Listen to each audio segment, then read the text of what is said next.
Delegation ivuye Kinshasa yamaze kugera muri Uvira ije kubw'impamvu z'umutekano na administration ni mu ntara y'Amajepfo muri Congo.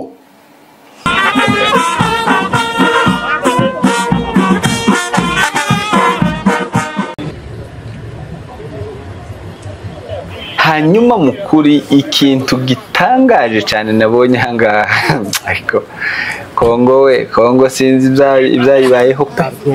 Ikintu gitangaje nukuntu mundebere nk'ukuntu igihugu bakiriye intumwa ya president ivuye Kinshasa, ariko imodoka ajemwo amadarapo ahari ni darapo y'ikindi gihugu ry'u Burundi.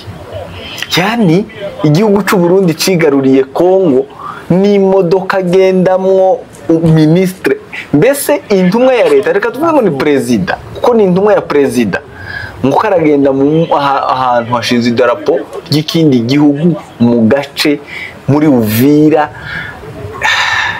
Murebe namwe murebe ibitangaza, ni igitangaza, ni ikintu kitumvikana nakigarutse hanga nahageze gisa naho kintangaje cyane ukuntu idarapo ni ry'igihugu cy'u Burundi mu gihugu ca Kongo.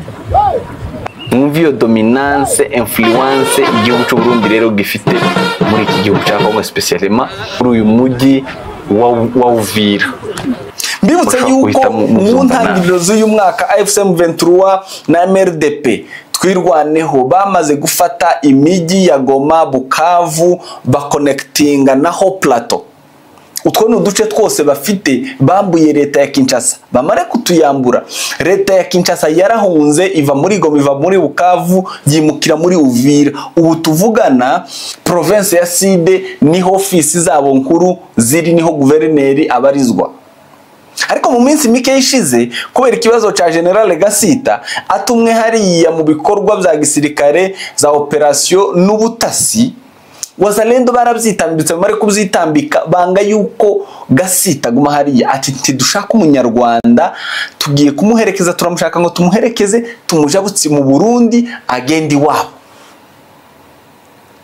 Leta ya Kinshasa nayo ntabwo ishaka kurekura Gasita ngo ave muri Uvira.